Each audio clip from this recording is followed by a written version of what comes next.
bonjour, bienvenue à tous, bienvenue à Demain le Sport. C'est comme ça depuis la nuit des temps, ou presque, pour même les évolutions, même si les évolutions se font légèrement sentir ces derniers temps, dans les cours d'école, c'est un petit peu une tendance depuis longtemps.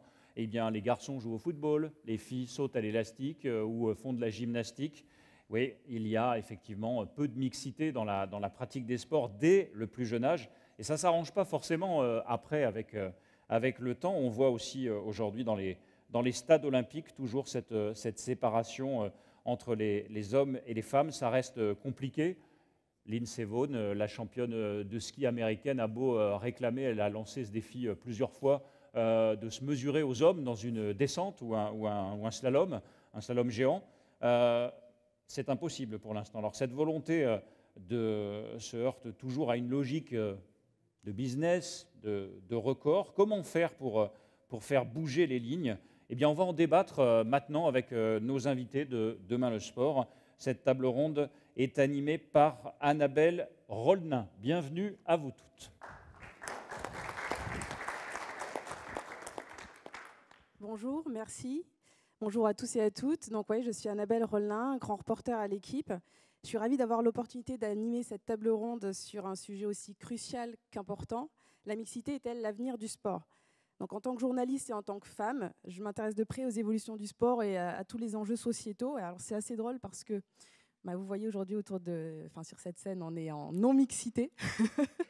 Mais je suis contente de voir que dans le public, là, il y a une grande mixité. Il y a des jeunes, des moins jeunes, des hommes, des femmes, des filles, des garçons. Et tout ça ne va pas nous empêcher d'aborder ce sujet qui est assez vaste. On l'a vu pour la préparation. On a beaucoup de choses à dire. Donc la mixité, c'est un thème dont on a beaucoup entendu parler en amont des JO de Paris à travers la parité, dans sa dimension symbolique, mais qui ne s'arrête pas là, puisqu'il nous invite à réfléchir à plus long terme et en profondeur aussi à l'évolution du sport. C'est un sujet qu'on peut décliner à différentes échelles, on va le voir. Au premier abord, on va penser au terrain, à l'équipe, par exemple. Moi, je repense à l'équipe de France de judo, aux Jeux Olympiques, une équipe mixte avec 14 hommes et femmes sur le podium. On a les relais en natation, en athlé, au triathlon. Ça, c'est des épreuves qui sont toutes récentes. On a les mixtes plus traditionnels, au tennis, badminton, tennis de table, tir à l'arc aussi, aux Jeux Olympiques, le tir au pistolet, le ski et la voile étaient également mixtes, à chaque fois par équipe. Le seul sport individuel mixte, c'était l'équitation. Ça tombe bien, vous verrez, on a 2 cavalières autour de cette table. Donc en équitation, il y avait 126 inscrits et 74 inscrites, soit un peu plus du tiers de participantes féminines. On voit bien que la mixité, ce n'est pas un synonyme d'égalité, mais avec ces nouvelles épreuves, de plus en plus de femmes concourent sur un pied d'égalité avec les hommes. Et de là, on peut prendre du recul et on s'aperçoit que cette problématique soulève en fait des questions fondamentales. Celle de la responsabilité du sport, du monde du sport auprès et au sein de la société. Les obstacles aussi qu'on rencontre encore aujourd'hui pour faire avancer et atteindre une véritable mixité. Et enfin, on peut se demander quels modèles inspirants peuvent nous guider pour construire un avenir sportif plus mixte et plus inclusif. Donc pour explorer ces questions, on a la chance d'être accompagné par des intervenantes remarquables. Je vais vous les présenter. Tout à ma droite, il y a Frédérique Jossinet, qui a été vice-championne olympique de judo en 2004, qui est actuellement vice-présidente du haut niveau à la Fédération française de judo et disciplines associées, et consultante sur Eurosport, et qui a, vous verrez, pas mal de casquettes parce qu'elle est aussi passée par la Fédération française de football. Donc là, on est à l'opposé du judo, sport très mixte, et le foot, sport où hommes et femmes sont un peu... voilà.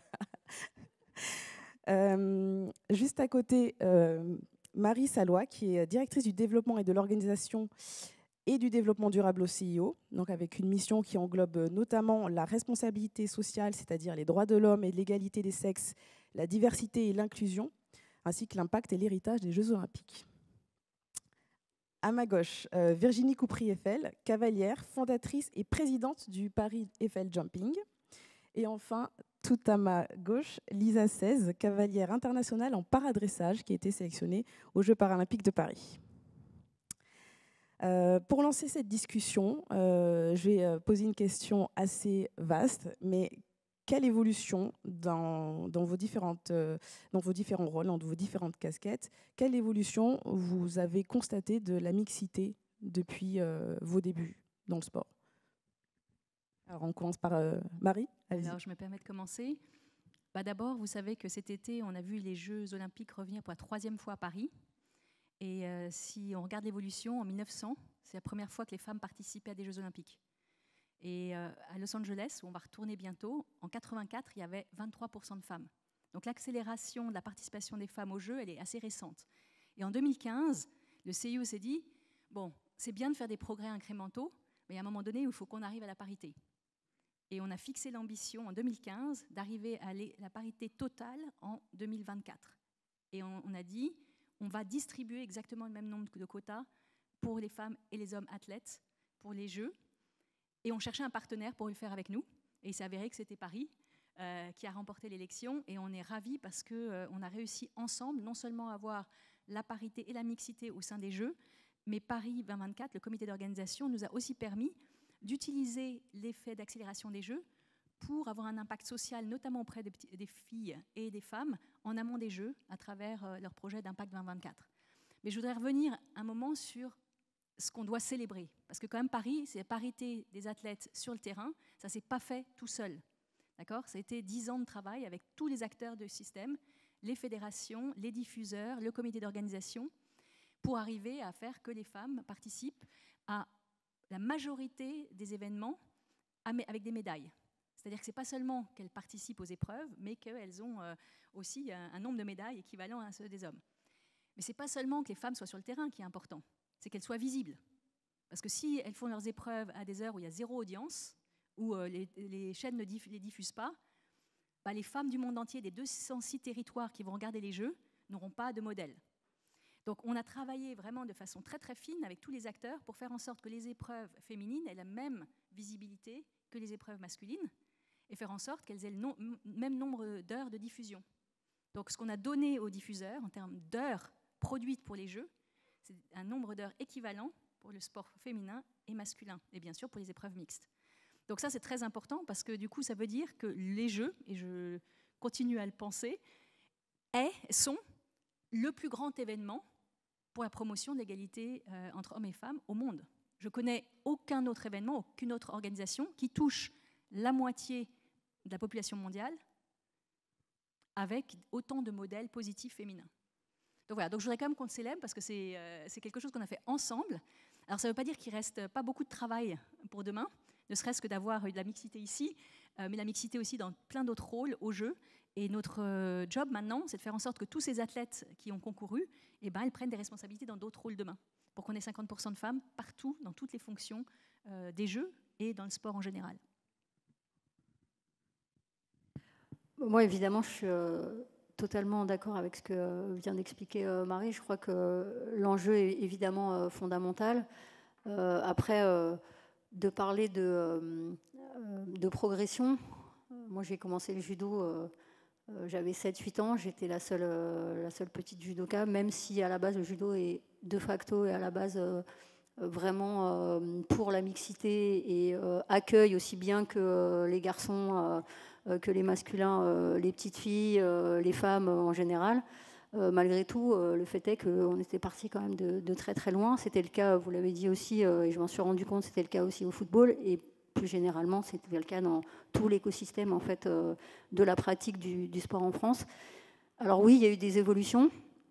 Aujourd'hui, quand je passe dans les clubs de judo, il y a beaucoup de petites filles et de jeunes femmes et de femmes aussi, que ce soit sur les tatamis, mais aussi en dehors. C'était le cas aussi au football. Quand moi je suis arrivée à la Fédération française de football, il y avait 50 000 licenciés EES, donc femmes. 8 ans après, c'était 200 000. Donc il y a eu vraiment de la progression. Après, quel que soit le sport et quel que soit finalement l'environnement, l'important c'est de se fixer des enjeux, des objectifs et du coup de mettre un plan d'action en place pour y répondre.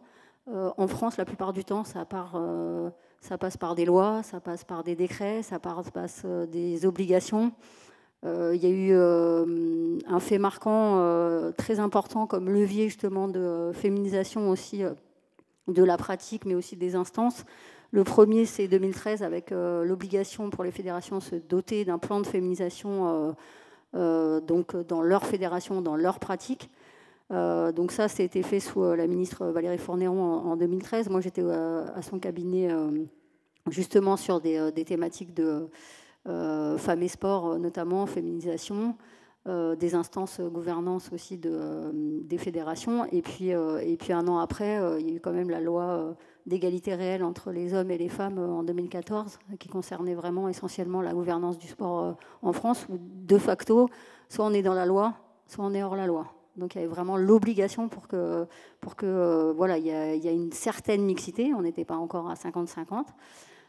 Et puis enfin, il y a eu la loi sport récemment qui a permis en effet d'acter ces 50% sur les listes et sur les prochaines élections qui sont en train de se faire en ce moment. Et évidemment, à partir du moment où il y a de la mixité dans la gouvernance, où on voit des femmes aussi dans les fédérations, dans l'accompagnement aussi du coup de la pratique sportive, ben là évidemment qu'on va penser inévitablement et fort heureusement à la place des femmes, plus généralement des athlètes, des coachs, des entraîneurs, des personnes qui sont au sein de la direction technique nationale aussi, etc. etc. Donc c'est tout l'écosystème en fait qui évidemment profite de toutes ces lois ou ces décrets mis en place sur ces dernières années. Mais il y a encore beaucoup de choses à faire. Ça revient en écho avec ce que disait Marie Sallois à l'instant. Virginie, je me tourne vers vous. Même question, comment votre regard, quel regard vous portez sur l'évolution de la mixité en équitation, qui est un sport déjà mixte? Oui, c'est le seul sport mixte olympique, c'était, puisque c'est la première fois qu'il y a eu des femmes qui ont été intégrées dans des équipes et c'est magnifique finale qu'on a pu voir par équipe. Moi, j'étais très heureuse, je me souviens, jeune cavalière, d'être dans un sport mixte. Et j'ai toujours regardé d'une façon curieuse que les autres sports ne soient pas mixtes. Et quand je dis mixte dans notre sport, c'est que Frédéric parlait de l'entourage. Il y a des femmes qui élèvent des chevaux, il y a des femmes qui sont grooms, qui conduisent les camions. Il y a des femmes dans notre métier à tous les postes, vétérinaires. C'est vraiment un monde qui a été ouvert aux femmes avant les autres mondes, je pense. Alors certes, j'ai vu une évolution, même je dirais une évolution conséquente, parce que les cavalières de haut niveau, il y en avait peu à mon époque. J'avais pas beaucoup de cavalières avec qui parler, avec qui échanger. Alors il y avait vraiment, par contre, une complicité avec les hommes, parce que c'était avec eux qu'on travaillait, les coachs, la Fédé, DTN. Aujourd'hui, nous, on a une DTN femme. La fédération s'est féminisée. Les coachs, il y a des coachs femmes, il n'y en avait pas à mon époque. Et puis, c'est une pratique que les petites filles adorent, puisque vous avez dit, il y a 73%, donc c'est énorme dans les poney clubs. Au début, c'est énorme. Et Lisa pourra nous en parler mieux. Mais après, quand on arrive au haut niveau, c'est vrai qu'on arrive à peu près à 30-35% de femmes dans le haut niveau. On a eu une cavalière numéro 1 mondiale. On a eu des cavalières qui ont eu des médailles aux Jeux, Pénélope Le Prévost, pour ne citer qu'elle. Donc, on a des grandes cavalières, mais aux Jeux Olympiques, dans notre sport, il y a quand même beaucoup plus d'hommes. Alors, l'équipe du para était bien féminisée, avec une parité, si je me trompe, 3 femmes même, ouais, et un homme. Avec, pareil, un staff très féminin aussi. Bon, tu nous en parleras tout à l'heure. la DTN, donc notre sélectionneuse Fanny Delaval. Après, effectivement, la vétérinaire, c'est une femme de l'équipe de France. Et après, le cadre technique, c'était 2 hommes. Donc, en fait, il y avait la parité là. Il y avait une vraie parité, c'était assez beau à voir. Donc, je pense qu'il y a encore à faire dans le haut niveau. Après, c'est vrai qu'une femme sportive, avoir une vie de famille, une vie intime et être une femme, avoir des enfants, on est obligé d'avoir des pauses.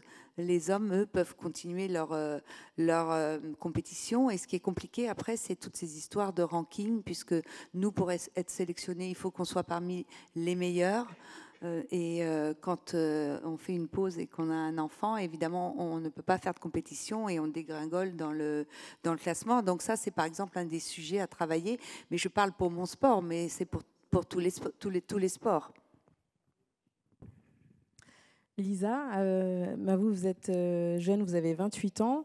Quelle expérience vous avez fait de la mixité? Est-ce que vous avez rencontré des obstacles, des problématiques? Alors moi, ça va être un peu différent parce qu'il y a eu l'évolution vu qu'on n'a pas le même âge. Et c'est vrai que moi, quand j'ai commencé l'équitation, donc j'avais 5 ans, on n'était pratiquement que des filles dans mon cours de club. Et j'ai commencé les compétitions à l'âge de 7 et j'ai toujours fait que du dressage, moi.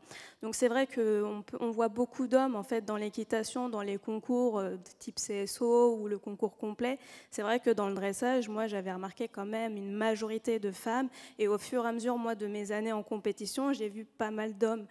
Quand j'ai fait mon premier championnat d'Europe en catégorie poney, donc j'avais 14-15 ans, on avait un homme dans l'équipe. Et puis au fur et à mesure, et puis quand je regardais aussi les grands cavaliers qui concouraient en Grand Prix aux Jeux Olympiques, j'ai vu au fur et à mesure les hommes arriver dans ce niveau-là, mais on était quand même une majorité de femmes. Et là, même au jeu de Paris, on voit des grands cavaliers maintenant en dressage.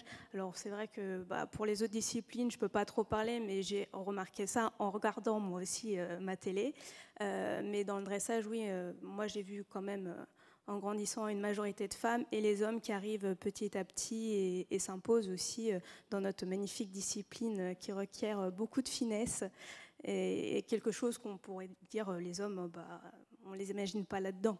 Mais pourtant, un homme peut être aussi très fin avec un cheval parce que nous, l'équitation, ce n'est pas un rapport de force, ce n'est pas un rapport de poids. Nous, tout ce qu'on cherche, en fait, c'est l'harmonie avec le cheval, créer un couple. Donc, qu'on soit un homme ou qu'on soit une femme, pour nous, ça n'a pas grande importance. Voilà. Oui, c'est intéressant parce que c'est vraiment l'inverse. En dressage, c'était absolument, il y avait une majorité de femmes et c'est les hommes qui sont arrivés. Donc la parité, c'est possible. Je vais commencer du coup par poser une question à Marie Salois avec un regard un petit peu, on va dire, méta. Pour la gouvernance, vous avez déjà évoqué le sujet tout à l'heure, mais concrètement, quelles sont les actions que vous avez mises en place, notamment par rapport à la visibilité des femmes et du sport féminin? Alors, d'abord, je voudrais reprendre une évolution qui est importante, c'est que toute ma carrière, je pense comme toutes celles d'entre nous qui sommes là, j'ai entendu dire « on ne trouve pas les femmes ».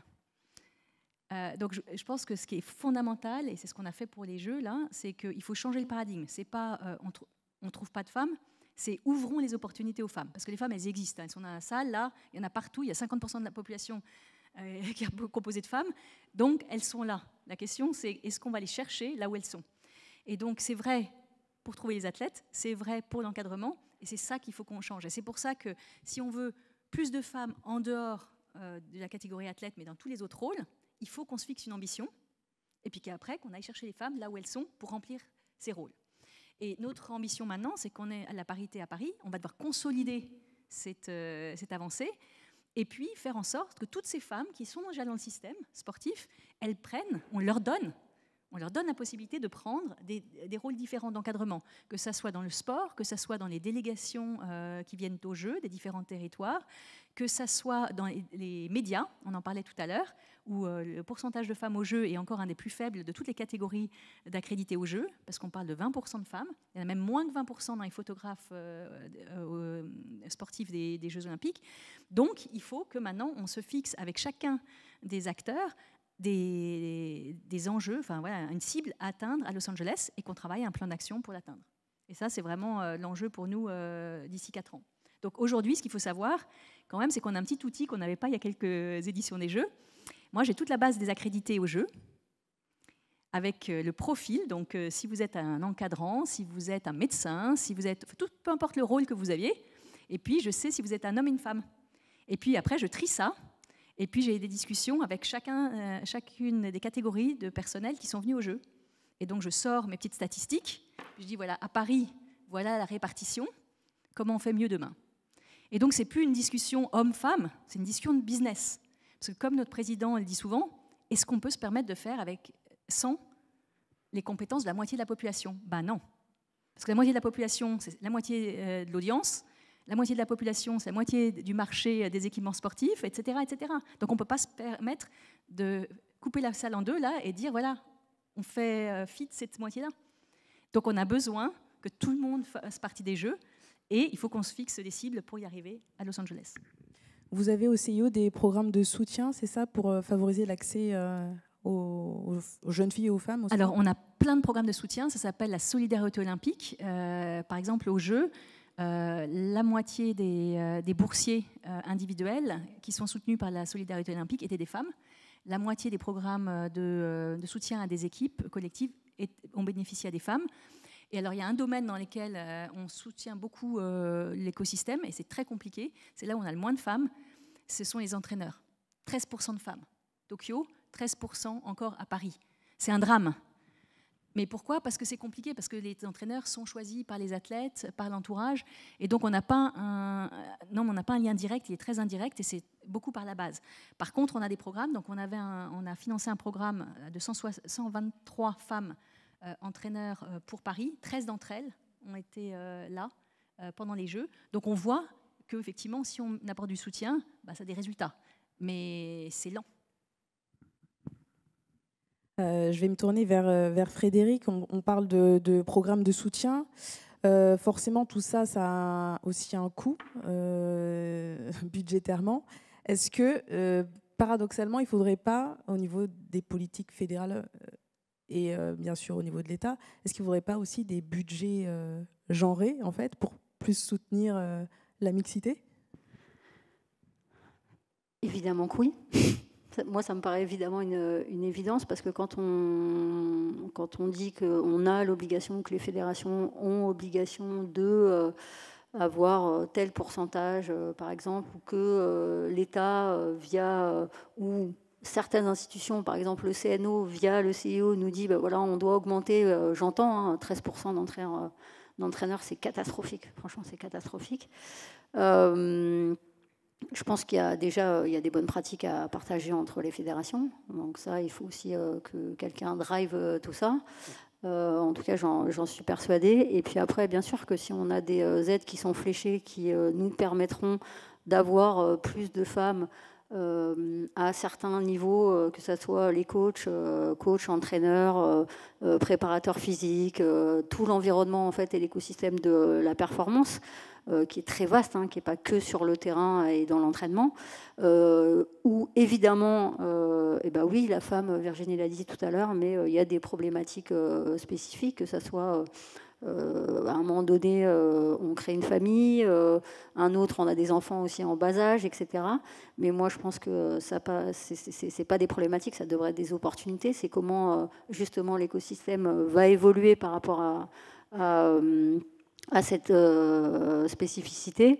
On l'a vu, il y a eu des exemples assez incroyables et formidables, notamment du côté des États-Unis, où pour aider les athlètes qui sont des fois mamans, mais aussi qui sont des mamans qui sont entraîneurs, responsables d'équipe, chefs de délégation, etc., où on fait appel justement à un environnement propice pour leur permettre à toutes ces femmes de, assurer leur mission et bien les assurer, de répondre aussi aux exigences de leur poste, et évidemment en les mettant dans les meilleures conditions possibles. Donc ça, il y a beaucoup de leviers. Maintenant, c'est est-ce qu'on l'applique chez nous? Comment on le fait? Ce qui est sûr, c'est que ça aura un coût. Donc forcément, si on a de l'aide là-dessus, ça sera un peu plus facile.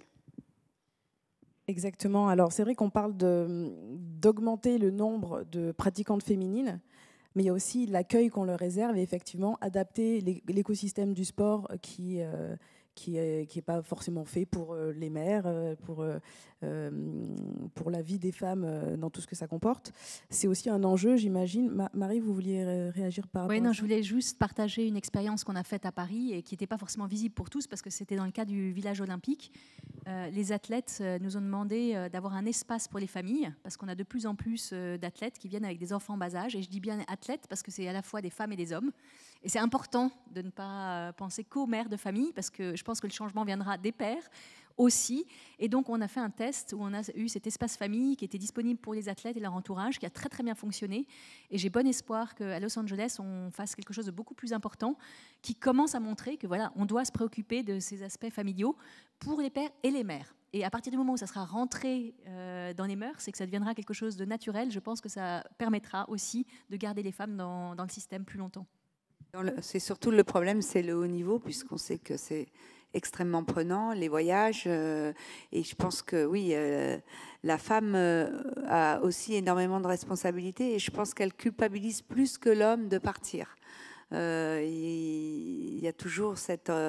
moi, je me souviens quand je faisais de la compétition, et surtout quand ça marche pas et qu'on perd, et on se dit mais pourquoi je suis là, pourquoi je suis pas restée avec mes enfants, pourquoi je suis pas à la maison.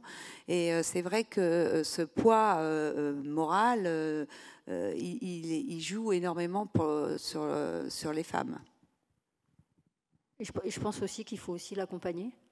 Y compris psychologiquement, etc. Il y a vraiment beaucoup de leviers d'accompagnement justement pour que on tende vers la mixité plus, pour pas dire la parité, justement, quel que soit en fait le niveau de mission autour de l'écosystème du sport et aussi du sport de haut niveau. Je pense que c'est une évidence. Bien sûr, parce que la mixité, effectivement, c'est à toutes les échelles du sport. Frédéric parlait tout à l'heure des bonnes pratiques à partager entre fédés.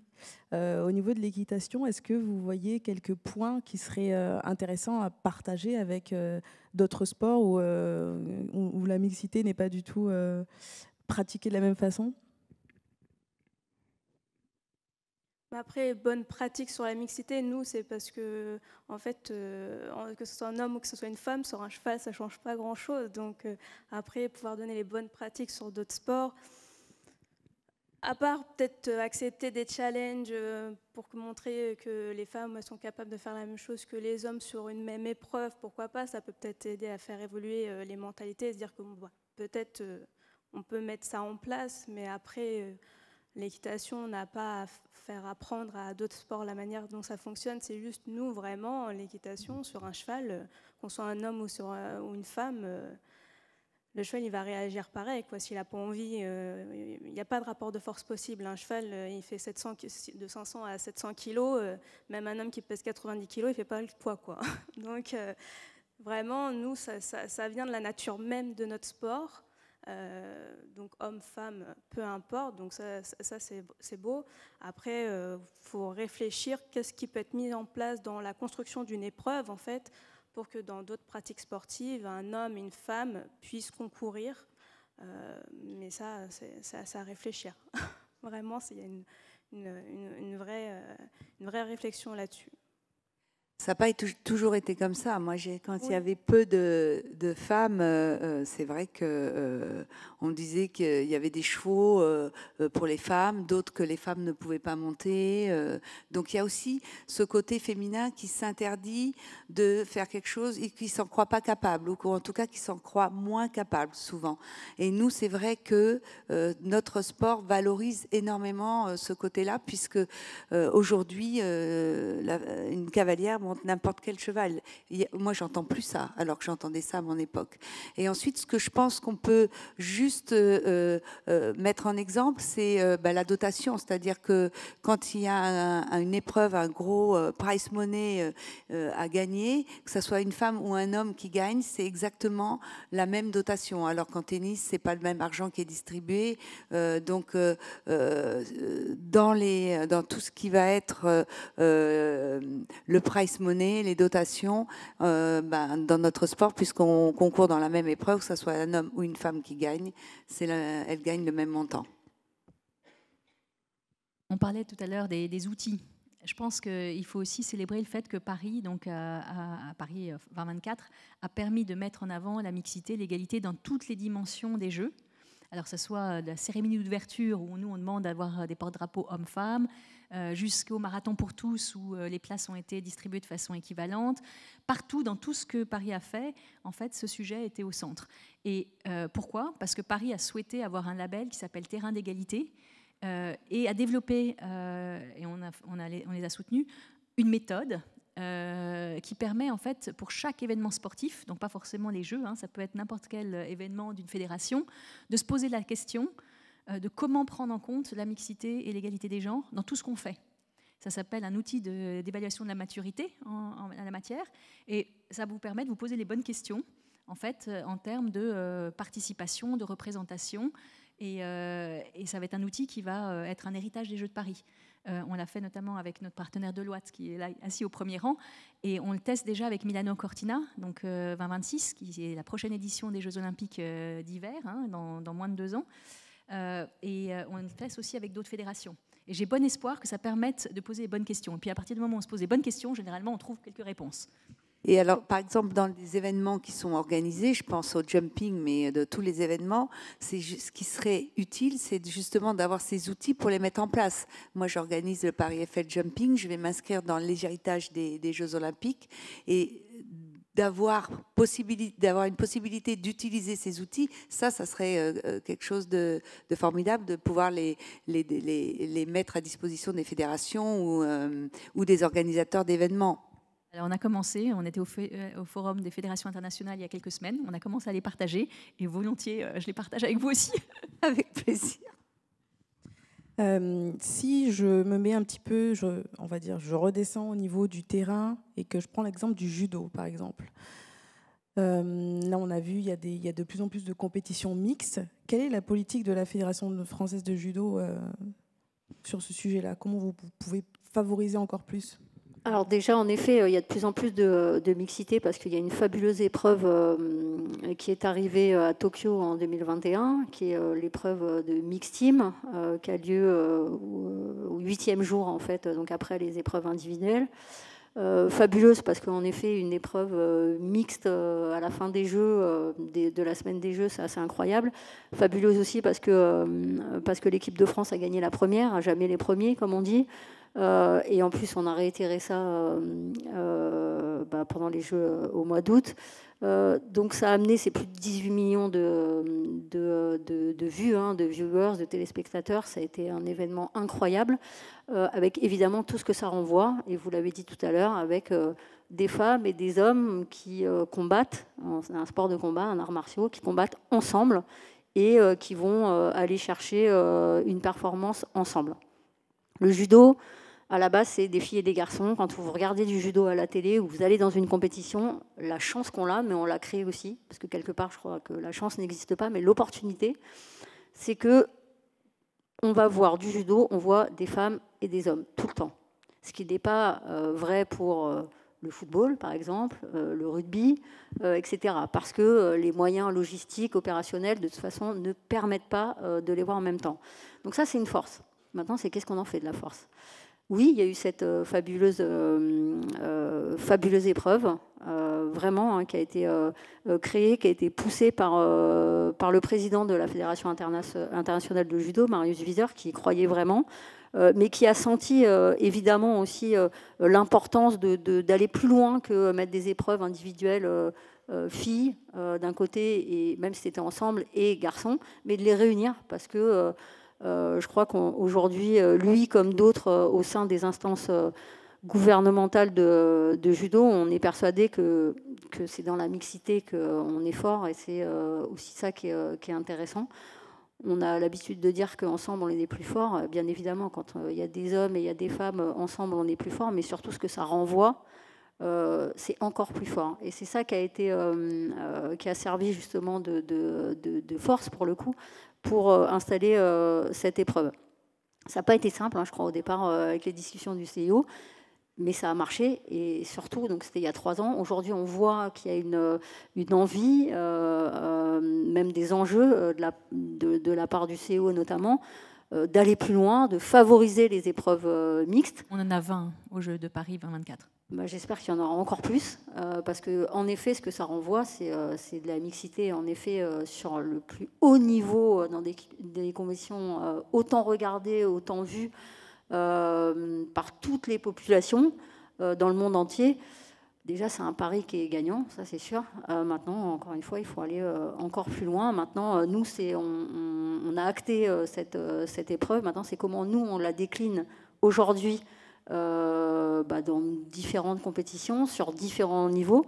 Donc là, on commence, on y a déjà réfléchi et on a déjà mis en place une compétition qui s'appelle la Ligue Pro de judo, la Pro League de judo en France, où en effet, c'est des épreuves mixtes, un championnat en fait mixte, avec un titre de champion de France par équipe mixte à la fin, qui va permettre de sélectionner pour la Champions League mixte, qui aura lieu pour la première fois aussi cette année au mois de décembre. C'est la première fois qu'il y aura cette Champions League au niveau européen. Donc en fait, voilà,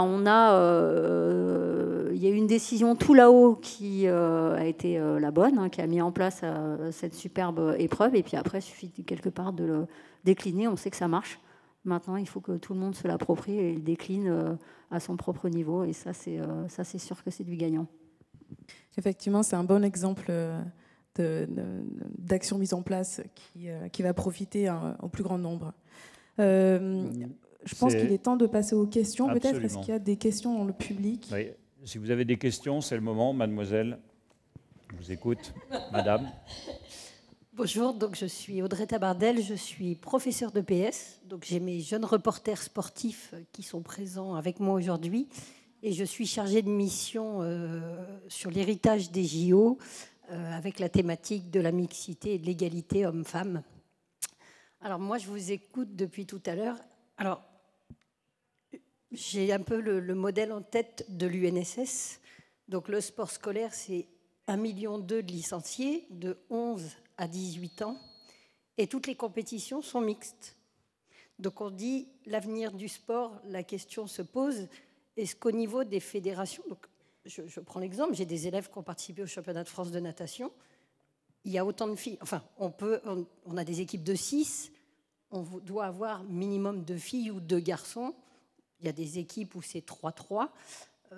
Pour tous les sports, cette année, le nouveau règlement fédéral autorise les filles à jouer dans les équipes de garçons en sport collectif.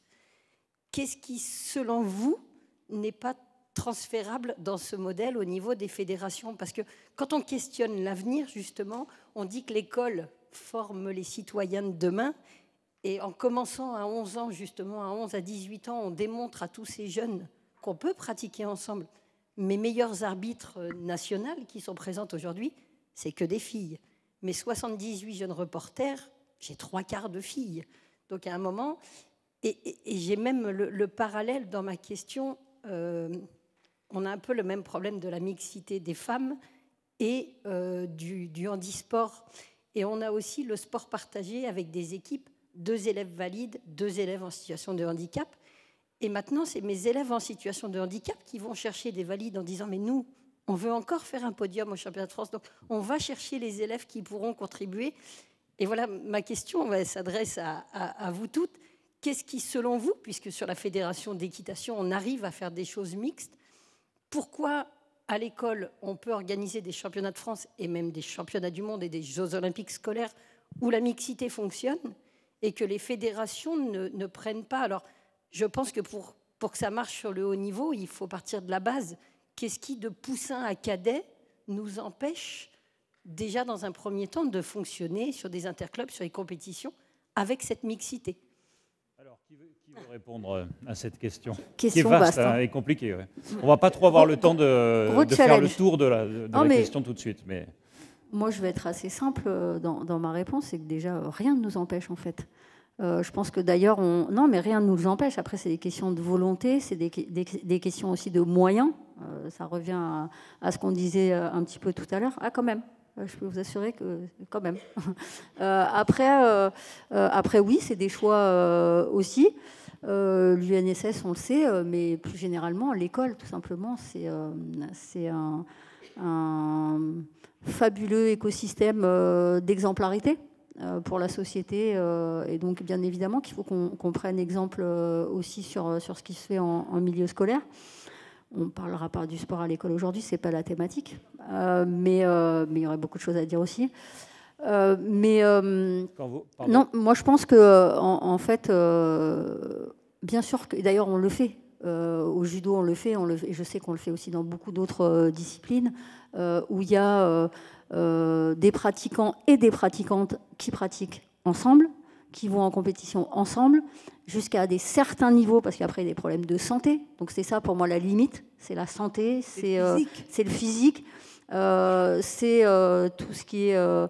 tout ce qui est attrait à la santé finalement et donc aux blessures, etc., etc. Donc après il y a des rapports de force, il y a suivant le sport qu'on pratique aussi. Moi, que ce soit au judo, que ce soit à un moment donné au football, puisque j'y étais 8 ans, c'est qu'on mettait tout en place pour qu'on pratique dans la mixité le plus longtemps possible. Déjà ça c'est un enjeu, un objectif, le plus longtemps possible, en faisant très attention aux questions de santé qui allaient avec. Est-ce qu'il y a d'autres questions ou sinon on va... Oui, monsieur. Ah pardon, je vous avais pas vu. Hervé Boyer, je suis cavalier et équithérapeute et ma question va s'adresser plutôt à nos cavalières. Je voulais savoir si la fédération à l'heure actuelle mettait à disposition, parce que vous l'avez dit Lisa, l'équitation c'est un cheval, un cavalier, un homme, une femme. Est-ce que la fédération mettait de façon équitable à disposition une cavalerie, des équidés de niveau suffisant pour aborder le haut niveau? Alors, dans toute objectivité, c'est nos chevaux personnels. La fédération n'est pas là pour ça. Elle n'a pas de chevaux à elle. Elle peut faciliter, elle peut créer des groupes, aider les propriétaires, ce qu'elle a fait pour les Jeux Olympiques, où il y avait un projet olympique, donc les propriétaires ont été aidés. Mais la fédération s'occupe des équitants et pas des chevaux, pas des équidés. Donc non, elle ne met pas de chevaux à disposition. Après, elle peut essayer de motiver les propriétaires à placer des chevaux et à les garder pour des échéances comme les Jeux Olympiques. On en prend une dernière question très rapide et ensuite on conclut parce que malheureusement le temps est compté. Jeune homme, on vous écoute. Bonjour, moi c'est Gaspard. Du coup, je suis venue avec Audrey Tabardel, qui est notre professeure d'EPS, mais aussi jeune officiel, qui ont fait une section sportive. Et je voulais savoir si dans vos sports, donc le judo, l'équitation ou même au CIO, vous trouvez des hommes ou des femmes qui ne sont pas pour cette mixité dans n'importe quel sport, que ce soit le judo, l'équitation ou des autres.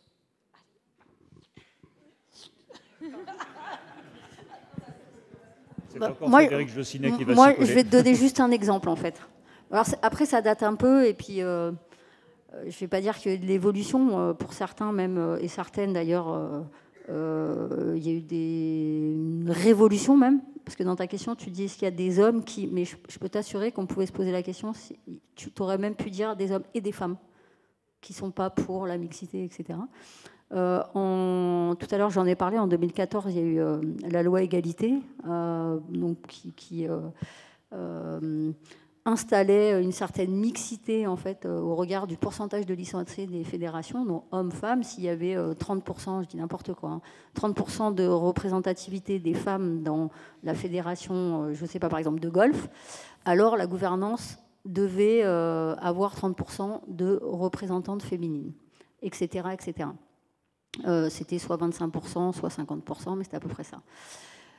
J'étais donc au cabinet de la ministre et j'étais ce qu'on appelle en interministériel. Je travaillais avec donc le ministère des Sports et de la Jeunesse et le ministère des Droits des Femmes.